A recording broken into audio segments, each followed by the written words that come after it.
మనం మొన్న సడన్ గా అనుకోకుండా ఆల్ ఇండియా ఫార్వర్డ్ బ్లాక్ నుండి గద్వాలలో సింహం గుర్తిస్తే మరి మొట్టమొదటి విజయం గద్వాల జిల్లానే ఇచ్చింది.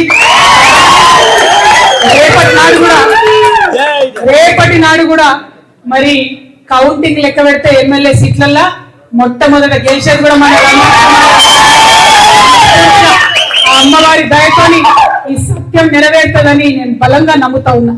ఒక మాట అన్నాడుతాను, బహుజన బిడ్డలకు అవకాశాలు వస్తలేవు, ఉద్యమకారులకు అవకాశాలు వస్తలేవు. వాస్తవమే, చాలా చోట్ల అదే జరుగుతున్నది. అయినా కూడా ఆ యొక్క ఎమ్మెల్యేల ఆగడాలు అట్లే కొనసాగుతున్నాయి.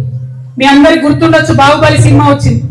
బాహుబలి మొదటి సినిమా వచ్చినప్పుడు అందరికీ పెద్ద ప్రశ్న ఉండే, కట్టప్ప ఎందుకు చంపిడు బాహుబలిని, అవునా కదా? ఇప్పుడు గద్వాలంతా ప్రశ్న ఏంటంటే బండ్ల కృష్ణమోహన్ రెడ్డి ఏ పార్టీలో ఉన్నాడని. అర్థమవుతుందా? అటువంటి పరిస్థితి ఉన్నది. ఆయన కూడా అర్థమైతలేదు ఏ పార్టీలో ఉన్నాడని. అడిగినాం చివరిసారి కూడా, పోయినసారి కూడా, ఎక్కడున్నావు అన్నా, నువ్వు ఏ పార్టీలో ఉన్నావు అంటే కనీసం చెప్పలేని పరిస్థితి ఉన్నది. అంటే బీఆర్ఎస్ పార్టీ కూడా ఒక అచేతనమైన స్థితిలో, పార్టీని వదిలిపెట్టి కాంగ్రెస్ లకు పోయినటువంటి ఎమ్మెల్యేలు కూడా మొయ్యాల్సిన పరిస్థితిలో ఇవాళ ఉండడం. అందుకే గద్వాలలో సీడుపత్తి రైతులకు అన్యాయం జరిగితే రాదు, బీఆర్ఎస్ పార్టీ రాదు, అడగదు. గద్వాలలో చేనేత కార్మికులకు అన్యాయం జరిగితే రాదు, బీఆర్ఎస్ పార్టీ అడగదు. అంటే ప్రధాన ప్రతిపక్షం నిద్రపోతుంది, పాలక పక్షం పట్టించుకోదు. మరి కొట్లాడాల్సింది ఎవరు?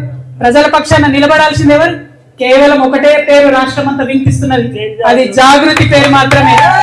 జాగృతి జెండాను ఇవాళ బలంగా చేతబూన్నటువంటి రంజిత్ గారు, బుచ్చిబాబు గారు, మరి మొత్తం ఇక్కడ ఉన్నటువంటి వారి టీం ఖచ్చితంగా జోగులాంబ గద్వాల జిల్లాలో మన జెండా రెపరెపలాడిస్తారని నేను బలంగా నమ్ముతా ఉన్నాను.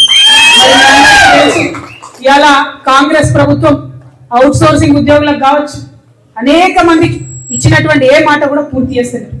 మాటలు పూర్తి చేసుకోవడం పక్కన పెడితే ఇక దోపకం, విపరీతమైనటువంటి దోపిడి. ఏడబోతుంది ఈ దోపిడీ అంతా, ఈ సొమ్మంతా ఎటుపోతుందంటే ఢిల్లీకి పోతుందంట. అటువంటి పరిస్థితుల్లో ఇవాళ కర్ణాటక, నిన్న కేరళ ఎన్నికలు వచ్చినాయి. ఆ కేరళ ఎన్నికలు వస్తే మన సీఎం గారు అక్కడికి పోయి ప్రచారం చేస్తాం. ఏమని?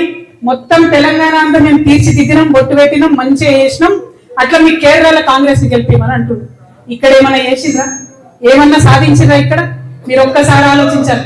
ఎవరికన్నా రైతులకు ఎక్కడన్నా పెన్షన్ పెరిగిందా? ముసలాళ్ళ కవలకు ఎక్కడైనా 2500 రూపాయలు వస్తున్నాయా? మహిళలకు ఎక్కడైనా స్టూడెంట్స్ కు విద్యా భరోసా కార్డు